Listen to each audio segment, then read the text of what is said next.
A Build Hatch developed production. Hello, I'm Aaron Kyle and welcome to another episode of Build Hatch. On this week's episode of Build Hatch, you're going to hear a remarkable story about Dale Cheesman and the Melbourne Builder, which Dale runs with his good mate Sean. Dale and I sat down and had a really genuine chat, and you're going to hear about this incredible journey going from an apprentice carpenter all the way to building some of Melbourne's finest construction projects. These include the amazing Arbory Bars on the Yarra, the wonderful spring racing carnival events, and of course, one of Australia's greatest ever football players, family home renovation. This is one of those stories where you get to hear the real story, going from beginning to now. And as you'll hear, Dale is such a genuine and humble person, and he's really passionate about relationships and the importance of being grounded and not getting ahead of yourself. He is such a good guy and took the time out to show me around the Melbourne Builder headquarters, where I got to meet the Melbourne Builder family, as he calls it. You'll hear more about this on our chat. Now let's get into it. Dale Cheesman from the Melbourne Builder, welcome to Build Hatch. Thanks, Aaron. Thanks for having me. Now, today we're recording this in your Carnegie project. Yep. And we're sitting here, and this is an amazing renovation. And I believe this is coming up into a bit of a feature down the track. Is that right? Yeah, it's we've just got confirmation that it's being shot in Home Beautiful. So, yeah, pretty excited that there's a few pages on our home, which is good. It's always good to have your own home because there's always a running joke, isn't there, about builders and tradesmen's own houses? Yeah, I learned off my old boss where his house, I think it's still not finished. So I reckon I've got 5% left. So I'm trying to bury that, but yeah. Well, looking around, I can't tell that there's 5% left to complete. It's just about perfect. So we're recording this in Melbourne, and you obviously grew up in Melbourne. Yeah, it's southeast Melbourne, so Fentre Gully, Roeville. Yeah, we moved a couple of times, but it was within a kilometre or two. So yeah, out that way. And what was your childhood like growing up? Oh, I was very lucky. I look back now and think mum and dad were perfect role models for me, and they just gave me a life of freedom. Really, we would go to Bonnie Doon. We're going to Bonnie Doon, and we went there every weekend from when I was born to probably 15. So through summer, it was a caravan park there, and I suppose I'm a city boy, but I suppose half the time I was country. We were just riding around on bikes and water skiing. Was on one ski when I was 5. Driving the car when I was 12. Driving the boat when I was 10. Yeah, that's the classic Australian way to grow up, isn't it? And it's often now that you look back on those times, particularly when you become a parent, like we have, where you look back on your childhood and you start to think about those simple things, those simple pleasures that you had back then. Yeah, 100%. I last probably 3 years since having children, I could definitely look back at childhood and you think sometimes the simple things are the best things. And it had everything there. Golf. I just cricket. Mates. Like it was really good. Now, growing up through school and high school, did you have any aspirations to enter the building or construction industry? No. Yeah, I probably would have thought I wanted to be like a physio. Year 10 work experience, I did a week with a builder and a week with a physio. So probably a little bit of me did like the building game. Mum and dad built our family home when I was about 12, and I have memories of always going, or probably 10 I was, going there and picking up all the 3-inch nails and really I suppose looking up to those guys that were building at home. So maybe that was a little bit of a little taste. Yeah, a little taste back then. And mum and dad designed the house themselves. So I think I lived and breathed it for 2 years through the whole thing. So what about through school? Like what did you sort of aspire to do when you're finishing up with high school? I was just sport. I just loved sport. Loved footy. Mum and my sister was playing softball, so our family was really heavily involved in softball. So we spent most Saturdays down there. I didn't really I suppose I was good. I was okay at school. but I didn't really want to go trade, I don't think. It was just until year 12 I got caught up in, I've got my license and loved footy, and I just didn't really study much. Mum said, it was when you got your license in April, that's when you went off, not went off the rails, but I went from a B plus to a C plus, so the mark wasn't going to get me to a physiotherapist, that's for sure. I think it's still like 90-something% to become a physio. Yeah, I don't know what I was thinking, to be honest. But I did come out of school and I tried to become a myotherapist. And again, that wasn't me. And Mum and Dad just must have been shaking their head the whole time, but they never pushed me into anything, or they never stopped me from doing anything. They just let me experience it myself and work out that it wasn't for me, but they were always there to catch me when I fell. Dad always reminds me that $4,000 was wasted on that myotherapy. But I got out of that, and still, I went and worked at a pallet yard, which I was working through as a teenager through school, and it was like repairing Shep pallets and making new ones. And I was 19, and a mate of mine who ran the business kind of tapped me on the shoulder, and he said, you're starting to slack off here. What are you doing here? Have a look around. Do you want to work in a factory your whole life? Go and get a trade, go and get an apprenticeship, and kind of kicked me out. He said, you can stay here, but I want you to start looking for an apprenticeship. So I do thank him for that. I haven't spoken to him for 15 years, but it was that moment. That was the turning point that I organised an electrical meeting and with Otis and a builder. And luckily enough, the builder was the week before and walked in there on the Wednesday, and I thought, how am I going to get this job? And he pretty much threw me the uniform and said, you start next Wednesday. And the rest is history, I suppose. Well, that's good. You obviously needed that kick in the butt to be able to, I guess, head in the right direction. And I think that's really important, to be able to try different things and be open to, particularly being a young guy, just be open to trying different things and saying yes and taking advantage of that opportunity. So it was nice that your impression in that interview and meant something, and he threw you the uniform. So and I think too, being a first year, I didn't care what I did, because I knew that making pallets was shit. Sitting in a classroom was even worse. So I didn't care what I did. I'd clean the boss's car, I'd pick up all the cigarettes off his floor. I actually did not care what I did. You obviously made an impression with that building apprenticeship. So what was that like, doing your apprenticeship? It just taught me life skills, reversing a trailer, driving a manual, driving a truck, the tipper.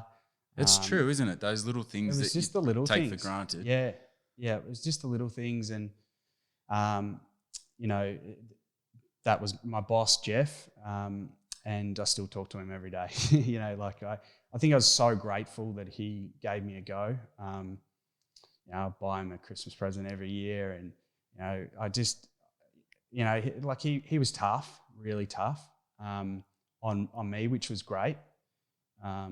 Which made you, he always would say that if you make a mistake, I'm going to go through you, because you'll always remember it.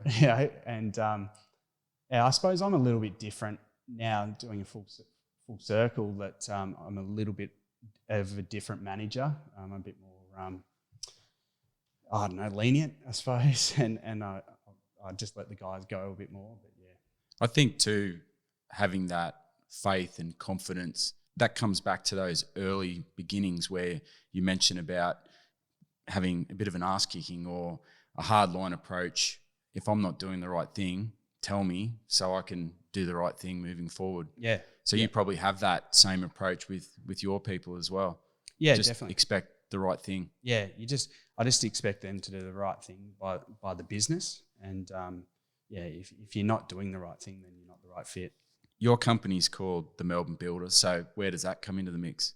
It's a great name, by the way. Thanks.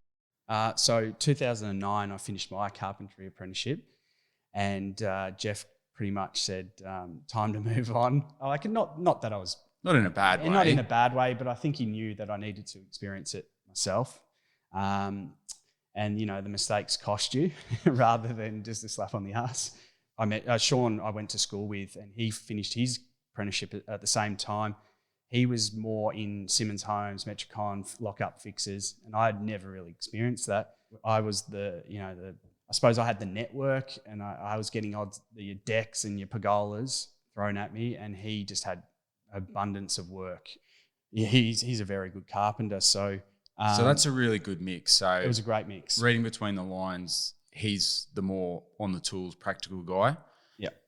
With the, I guess, side activities, and you're involved in the client and the project side. Yeah. Back then. Back then, and the first year or two, it's all done on purchase orders through the the Simmons and the big builders. So you're not quoting. It's just like turn up, work hard, and then you get pretty good money. And Sean taught me a lot with carpentry. Like, I probably would have hung a handful of doors in my building apprenticeship, whereas he was hanging 5, 6 a day. So he taught me a lot when it came to the carpentry side. So I was still learning in my 5th, 6th, 7th year. So it was a perfect mix, and then we would go off and do a deck the next week. So we had to pick a business name, and we came up with All Round Building, or All Round Carpentry, I think it was, because we just wanted everything. We wanted every bit of work there was.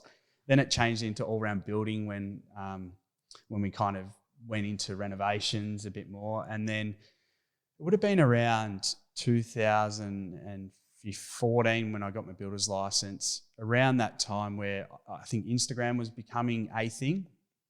And, there was lots of bloggers, I suppose. And I just thought, how good would it be if there was a channel that was like, a Melbourne Builder, that showcases building products, building anything projects, to do with anything, construction, and Melbourne based. So I went to a couple of agencies to say, how do we market this? And someone turned around to me and said, why don't you make this your company name? And I never really thought about it. And we took it to a marketing agency, MKT Communications, which my wife worked at a few years back, and they just put it all together, and it just, that TMB, the M really stands out. Yeah, it's a great logo. And we probably did it properly then, because I knew we went through so many rebrands at the start that you really have to spend the money and get it right then. And that's where the Melbourne Builder came from. So it was meant to be an Instagram thing, but it ended up looking pretty cool and becoming our building name. I think that's an important lesson too, if you're listening to this and thinking about starting a business in construction or design or anything to do with building. You spend that money up front, that money spent up front with good marketing, with good people, that's a pretty good investment. Oh, it's huge. Yeah. Even an email, like you want the email coming from your host address, it's those, as opposed to a Gmail account. Correct. Or something. Yeah. It makes such a big difference. So you didn't pursue that like Instagram account based on, right, we're going to use this as our own, this is our new company name? So we were on Instagram as All Round Building, and you just edit the name. So we changed that over to the Melbourne Builder. I think I would have had maybe 2,000 followers back then. And then it just with the branding and we've never put up a post that's not ours. Like, it's always been our project. So, you do start scrolling through the feed and go, yeah, we are getting better because the feed's getting better. So we've always kept it organic. So you're able to check in and go back to all the way back to the beginning and see the progress from where you've come from, basically. Yeah. Well, I've deleted a few. You always put some in the bin. Of course. But pretty much. And then you see how powerful social media is. And I suppose I pretty much jumped on it early. Yeah. Okay, so you mentioned Sean, your business partner. So what were those early conversations like in the beginning? People listen to this, they want to know the real story. So what's it like? Do you go have a beer after work and have a chat and say, hey, Sean, I've got this idea, or how does it work? So it probably went the opposite because we spent every day with each other. So it was like weekends, we wouldn't call each other. So, yeah, and in terms of making decisions, like we're both very stubborn and like we have some ripper fights. They're funny. We're husband and wife. But I won't ask which one's which. But I'm quite stubborn myself. So I think that Sean, I'm probably the spender. Sean's the saver. So it's a good mix. It's a great mix, and we didn't really have a business plan. The reasons why, I suppose, I don't love business plans in construction because you just got to jump on leads and it can take you left or right and off you go, and you do a really good job for someone and that opens the doors up for doing maybe bathrooms or opens up the door to doing events. Like it just so many different paths that I don't think you can really write a business plan. And for us, we were just ticking along. We had our apprentices. Sean was pretty much on the tools, foreman. I was running around on the computer, writing the emails, doing all the invoicing and stuff like that. Yeah, so Sean and I, we probably became mates, but we didn't really interact. Every year that got on, it was probably more work and only work. And sometimes, you come to work, you don't even ask how was your weekend. It got a little bit like that, not in a bad way. Not in a bad way. It was just an evolving evolution thing. Yeah. But then in 2017, Sean unfortunately lost his fiance tragically. So she passed away and he left behind an 8-month-old son. So it was kind of a bit where that's extremely tough. Yeah, it all hit us, and it made me realise that we actually do have a friendship, and that meant that you do ask each other, how was your weekend and how are you going and things like that. But Sean, from probably taking a backward step under me because I was making the decisions and pushing go on a few things, but he really stepped up to the plate and grew as a person and took on, a single father. So at the same time, we bought a CNC machine. Like it just all happened, and we kind of said, well, Sean, why don't you jump into the joinery, and try and learn this machine? And Sean wasn't great on computers, and he said, I'll give it a go. He's pretty good with machines. So he was only like working 3-4 days a week, trying to keep that life balance. But it taught me that you just didn't have to work huge hours to do the same amount of work. We became a lot more flexible with our hours, and learnt that you can get the same amount of work done in 4 days as 5, if you get in and get it done. And Sean taught himself how to like CAD. I don't even know how he does it now, but yeah, through a pretty hard year or two for him, he learnt that, and it's probably been the backbone of us now with our joinery side. It's helped us grow massively with the CNC. Like anything that's a robot, the world's going to go that way one day, and it's so powerful. Isn't that a positive, nice story about you're able to adapt and I guess spend that time during such a tough experience, personally and in business, and just roll with the punches and try and come out the other side in a different way? Well, that's what I was saying. Like, how do you write a business plan on that? It's probably not the right.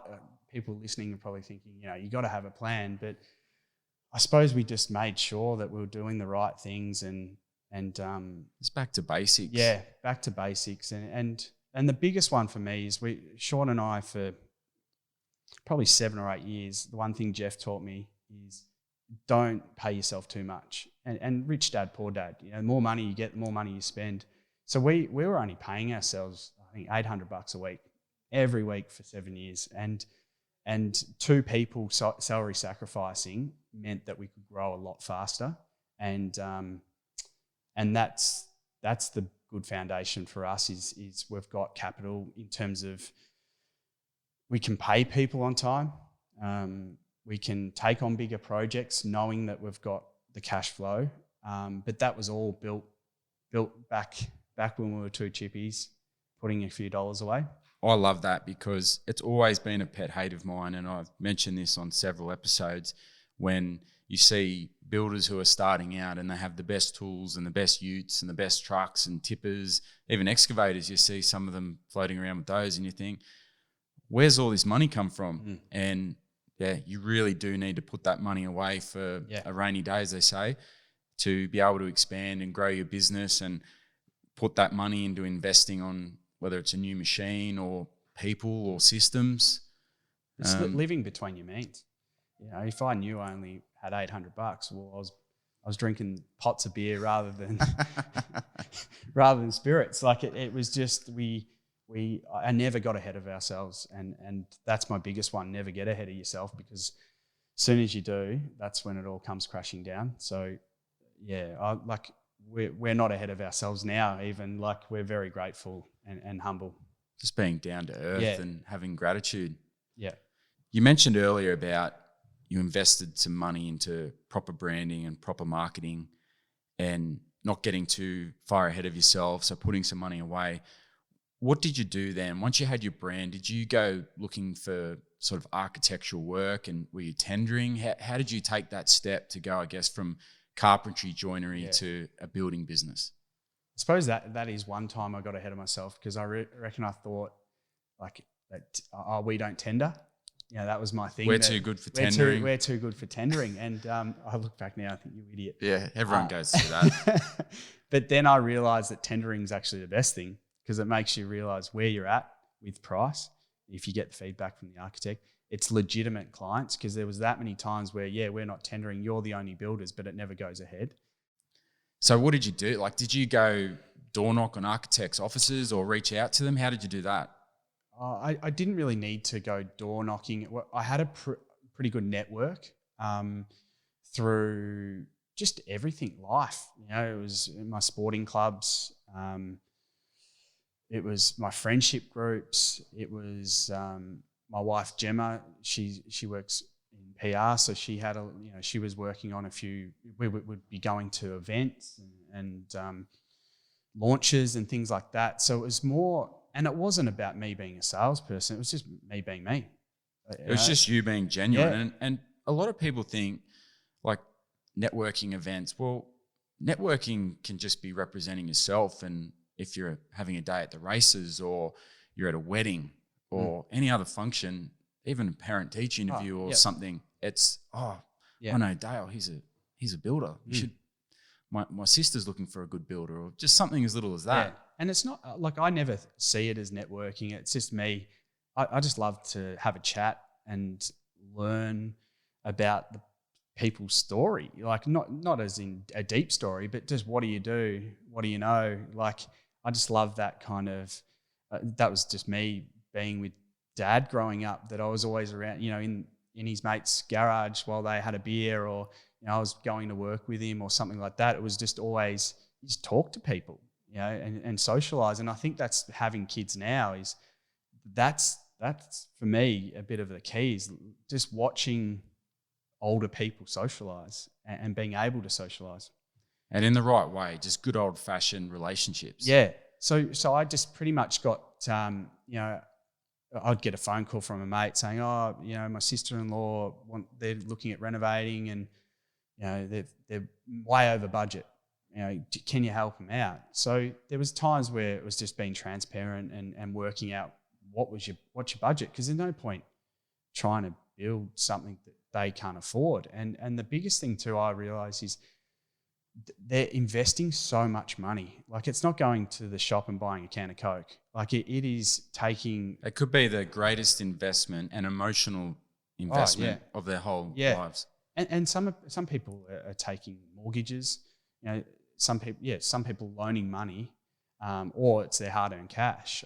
It's none of my business. But it was more, these people are putting a lot of money into something, and you want to know, well, how much do you want to spend? Because I don't want to spend any more. I don't want you to have to go back to the bank to ask for more money. So I just made sure I really understood. I think that was the best question for me. It's the hardest question to ask. How much do you want to spend? And some people run because they're like, oh, he just wants to know how much money he can rip us off by. But it's not that. It's about straight from the start, getting on the same page is the best thing to do. So I suppose that's the start of it off, and then when you start working on projects and meeting architects, you know, we've never really had a bad cross to our name. So we've been pretty lucky that they always give us a call and say, hey, Dale, do you want to tender on this job or something like that? So, and it's nice to know that you are still true to your word, in that, you know, we joked around earlier about not tendering, but even being as prominent and well known as what you are in Melbourne, you still stay true to those humble beginnings. Yeah, I think, and I want the client to tender too, because there's no point.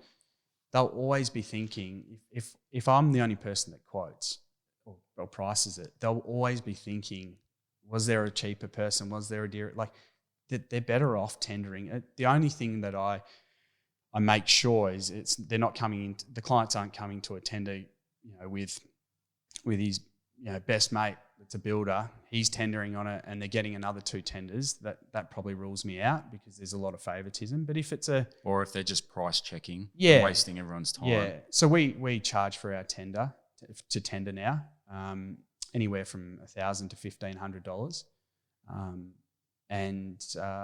I get, like, it's a mixed, you know. It's very hard to put a price on quoting.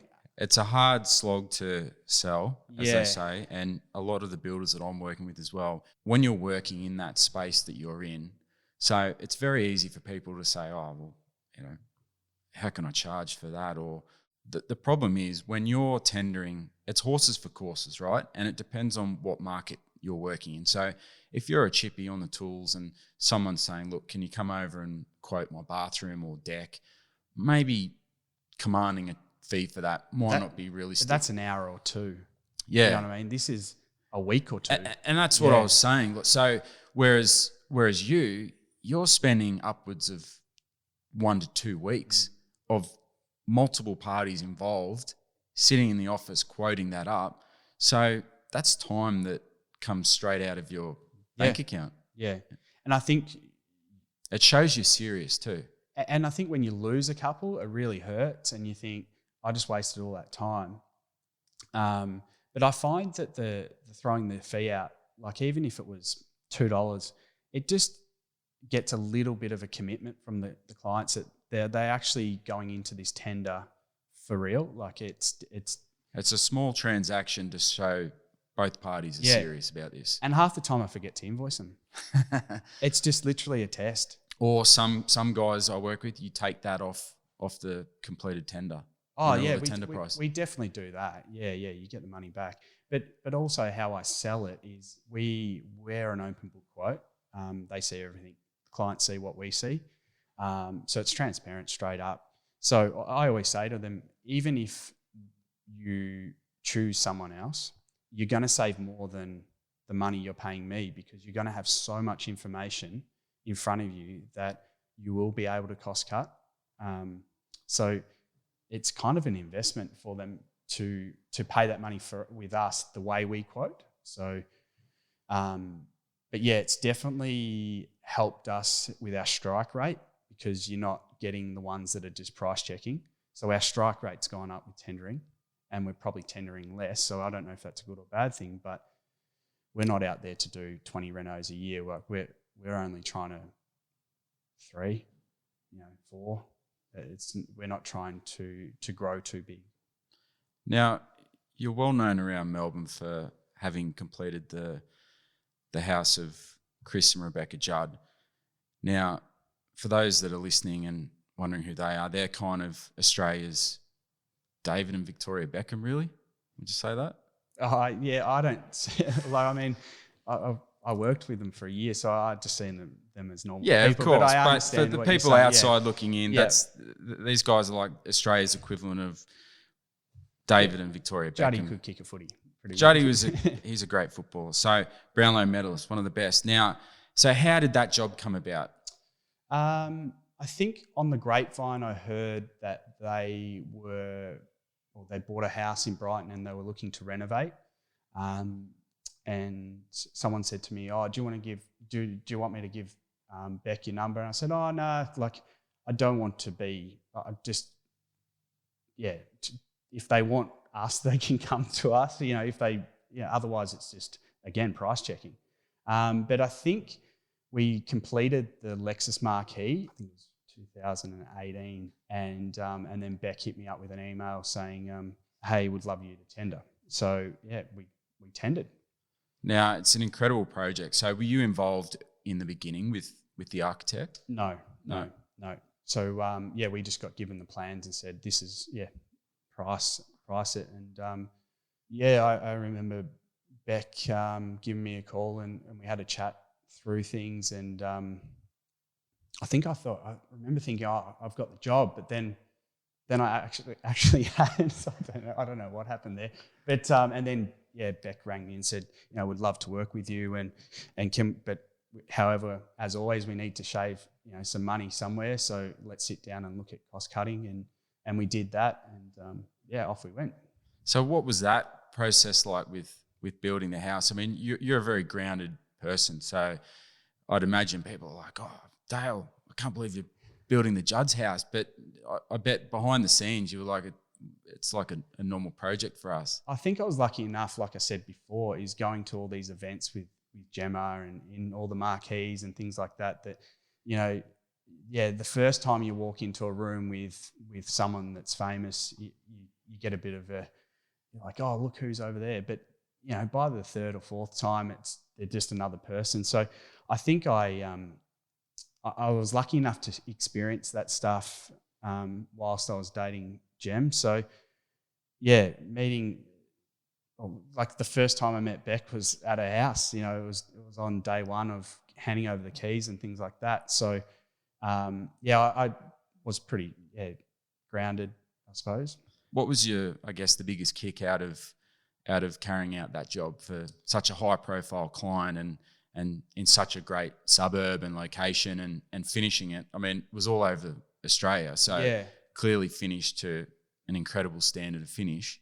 Yeah, it was good. I think to get a good finish, you got to have a good client, and we were lucky enough that Beck was so accommodating with any challenge there was or problem solving. She was always willing to hear our advice and go with it, and that's huge when you'd know yourself.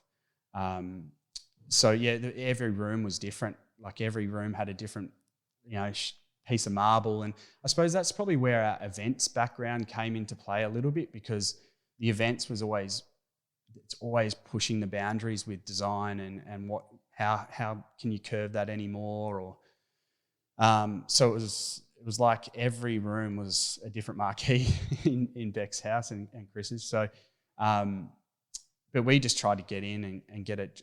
At the start I knew that they were probably going to be time poor, so I just tried to have my ducks in a row with any meetings and things like that. But it went really well, and hopefully we'll work with them again.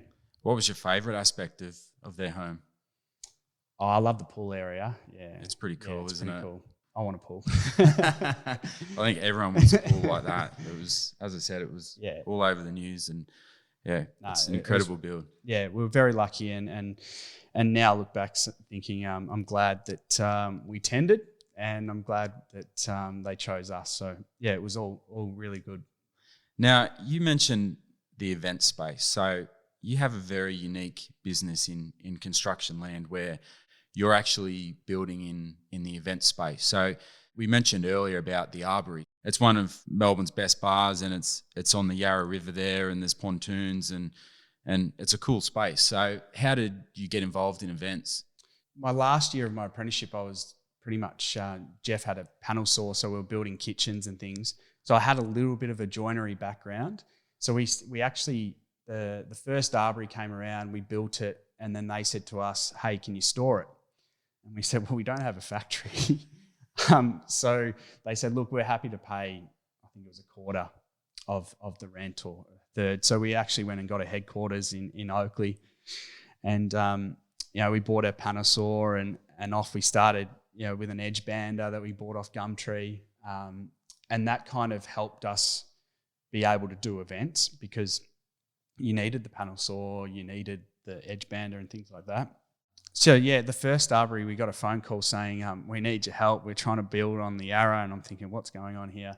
We need a bar and we only have one day to bump it in because we've only got 2 weeks on the water. Like, how quick can you do it? So, bit of problem solving. We came up with these aluminium bars that were light to carry and they could pop out like an upside down table, and we'd screw the front on. But we had to build it first. We had no factory. So we were renovating a house in Melbourne, and I rang the clients. I said, it's a bit of an odd one, but can we use your new extension? We're at lock-up stage, I think it was. I said, I'll pay you to hire the extension we're building so we can build this bar in your living room. And they were like, no problems, that's fine. But so we built the first Arbory, and then the Myer marquee got wind, was out on Amanda from Gloss, Amanda Henderson. She put up a post saying we're looking for a builder to tender for the 2016 Myer marquee. And Gemma said, you should have call it. So I sent her, Amanda a text, and she said, yeah, would love you to tender. So I remember getting this set of plans and thinking, how do I quote this? Because it's not bricks and mortar. It's not completely concrete. Different. It's not even a fit out. Like, how do you quote this? So, so there was a guy sitting on the panel of choosing the builder, and I gave him a call and I said, his name was Neil, and I said, Neil, can you help us out here? Where do I ring here? Who do I call there? And how do I get a price of this? Because he had built the Myer marquee for the previous 7 years, I think it was, and his company just couldn't take on the work. And we won the job. He was my mentor. He only turned up to site 5 times because he said, you're fine, you're going well. Here's a few tips on the front louvers and things like that. But long story short, he's actually my operations manager now.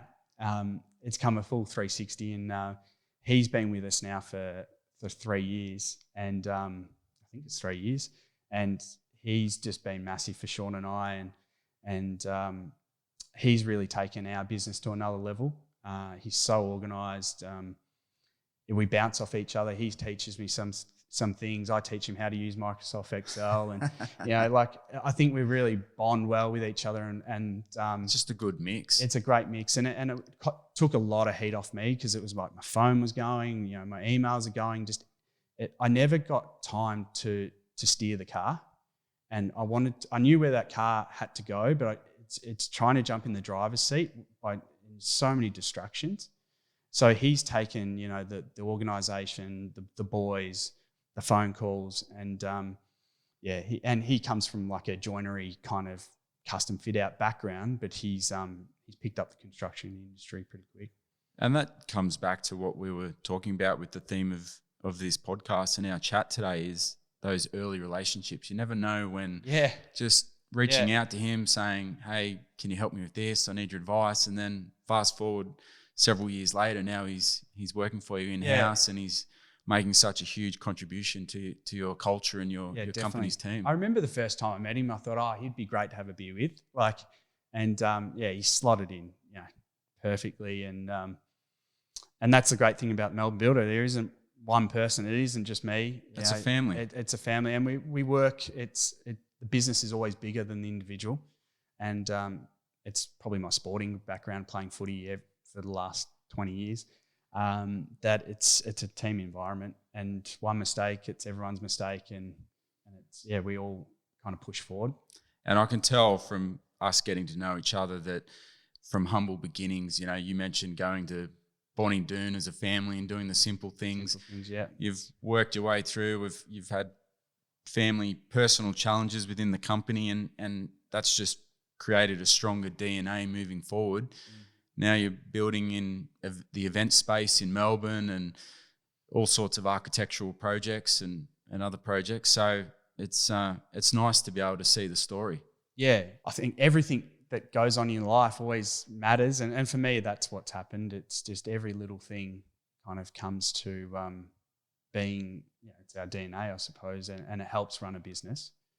From kicking a footy to, my dad was a panel beater, so watching, he could pick a dint from a mile away. And I suppose I walk on site and kind of look at that wall and go, hey, there's a little, bump in that wall, or, mum was just great at problem solving. That was me, so I think just real little things from my stories, it's just, they've all added up. So with that great influence of Neil coming in and influencing your business, what's the environment like with your company? We're quite lucky because it's not just renovations, and renovations can drag on for a year and a half, 2 years, and you don't get to, sometimes you're doing a slab for 4 weeks. But with events, it's helped our environment because you finish the Arbory in 3-4 weeks and we're having a beer on it. So we're lucky enough that the boys all really get along with each other, and, you're having a go at each other through the day, but it's all settled over a pot, at the end of it. And COVID's been hard for us because we used to catch up for breakfast probably definitely every month. We'd go down to a cafe and sit there for an hour or two on a Friday, and no one would get up until 8:30. But I knew that I don't look at hours like I was saying before. That hour spent just having a good chin wag helps the environment heaps. A coffee, and I think I realised that I didn't want the 4 p.m. beers on a Friday, because that either A, gets out of hand, or you can't drive home, or the apprentice can't, he has to have a can of Coke. So it was the coffee in the morning. The genuine time. Yeah. So I think our environment's great. We try to be really flexible. The boys, we constantly say they always turn up late, but, they're the last to leave. So it's, it is the principles, but it's, and then we're trying to build a little gym in our warehouse at the moment, just to try and, once we're all out of this, have a hub that the boys can kind of, go and throw some weights around or feel good about themselves. Yeah, I like how you mentioned family, viewing the Melbourne Builder as a family of people, and having that environment where people can go to and, like you said, feel like they can belong. Well, like I said, in 2017, I had my first kid, and so did Sean, and now I've got 2. Time is just it's not a standard, wake up, drag your day, log on to the computer at 6:30 while you're watching the news. It's none of that. I think family, we had to be flexible. So, if Neil's still at home at 8 o'clock, well then, he must be struggling at home with the kids, or I like to think that we're very flexible. And we've just had a new guy come onto our company as of 2 weeks ago who called us and wanted to work 3 days a week. And you're open to that. We love it. Nice. I think that it's so powerful to have. He's quite switched on, so I think having him for 3 days is better than not having him. And at the same time, for the other 2 days, you don't work flat out every day of the week. You got to work smarter, not harder. So true. So how do you see the future for Melbourne Builder family? I would love to be able to buy our own house and renovate it, and film it, not a block style, but just the real world, film a few bits and pieces, and buy and sell, pretty much. Buy, renovate, sell. I would love to do one a year. Still do our renovations, because I just love meeting new people. I love the clients. I love meeting new families. So I'd keep that side of it going. The joinery, we're just slowly trying to ramp that up at the moment, but it's very, very hard to not go too quickly. And I think that's the biggest thing that we've learned in 10 years, that grow organically. Don't try to It's not a rush. It's not a rush. Set yourselves up in your 20s and make your money in your 30s. That's what I was told. And I think too many kids are trying to earn the $55 an hour when they qualify, and it's just not about that. $35 an hour we were working for, and we knew that it's just the experience we could get in our 20s. And now looking back, thinking now that I'm like I've got 2 kids, I'm 34, and I'm being able to be, I've got a bit more freedom because I've got the right people in place now. And I'm so glad I did that in my 20s. If I spent all the money and tried to earn big dollars, and I'd just be still throwing a hammer around and not having time with my kids. So, but what's next for the Melbourne Builder? We want to renovate. We want to buy our own stuff and do that and just build what people want. They just want a nice family home. And you know what? You're probably on par with the way the world's adapted and the way we've had to adjust with our living and working. I think that'll be the view of a lot of people moving forward. Flexibility. Yeah, and just adapting and getting back to basics, the simple things. Yeah, I think so too. Like Jeff, my old boss, he still, his alarm goes off at 9:15 still, for smoko. Like and he's brilliant, but I just, having flexibility just makes people smile a bit more and enjoy. They've got to come to work to enjoy it. Because if you're coming to work just being a robot, then it's not going to be good for the company. And the buck stops with you too. And I like how it's easy for people to say these things, work-life balance and enjoy coming to work. But if people aren't actually genuinely putting in those systems like you are and the Melbourne Builder are doing, well, you really just, it's lip service really. So you need to do what you're doing where you're actually building the physical environment. But I think we're just modernising it a little bit, being a little bit more flexible. What time is lunch when you want to have it? Can I go down and get a coffee? Yeah, but make sure you're not leaving at 3:29. Like, it is that flexibility and trying to modernise building that I think that's probably a little bit of our success, I suppose, just being a little bit different. No, I think it's great. And it's a credit to you, Sean, and the team, really. Yeah. For being able to do that and lead from the top. Just being honest. That's my thing. Dad always, if I didn't tell the truth, I would get in so much trouble. So I always learnt from when I was young is just always tell the truth, and that's better than lying. So if there's ever a stuff up, always tell the clients the truth because you can't come unstuck. And I think everyone would rather hear the truth and admitting our mistakes. Yeah, we're not perfect.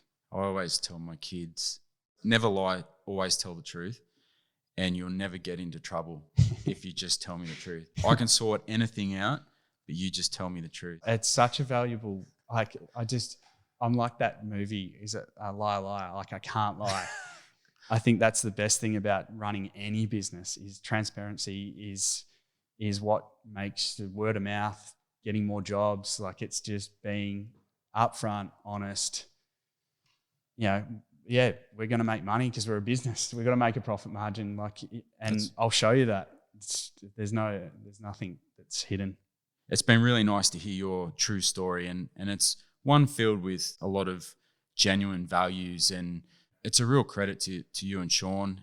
Thank you for coming on to Build Hatch. I've really enjoyed it. Thanks for actually hitting me up and making me think. And when you did email me, it actually made me start thinking about the past, and I never had thought about it. And even looking back into your childhood and realising what were the key things. So, it's been good. Yeah, well, that's great because everyone who comes on to Build Hatch says it's like therapy. So, but that's what we're about. We're about telling the real stories. Yeah. And, the Melbourne Builder, people, unless they know who you are, I mean, a follower could have a perception of you or, a builder saying, oh, that's great. He must, have really good connections or went to a prominent school or something like that. But if you strip it back, the real people, the people like yourself, the people like Sean, who've been through real, genuine life experiences. Who's 2 blokes from Roval Secondary College. That's right. And it's just the connections that sport. And just doing the right thing by people along the way. Yep. And like you said, it's a journey from having that ass kicking as a 19-year-old, fast forward today, there's a lot of ups and downs and hard work, and that's the real story. Yeah, definitely. Yeah. All right, Dale. Well, thanks again for coming on to Build Hatch, and look forward to seeing the Melbourne Builder work in future, and particularly these events around the Spring Carnival and the Arbory and all these other exciting projects that you've got coming up. Arbory 5. Hopefully COVID opens up and they can get back to their full capacity. All right, well, shout out to those guys at Arbory, and thanks again for coming on to Build Hatch. Thanks, Aaron. Well, that was another Build Hatch episode with Dale Cheesman from the Melbourne Builder. As you can tell from listening to that episode, Dale and Sean have a great building business, and these guys love carrying out all sorts of construction projects. So I encourage you to check out their work and reach out to them if you have an upcoming project. As usual, please check out our Instagram, where you'll be able to learn more about a guest and some of the projects that we talk about. Have a great week, and you'll hear me again on the airwaves next week. Thanks for listening to another episode of Build Hatch. You have experienced a Build Hatch developed production.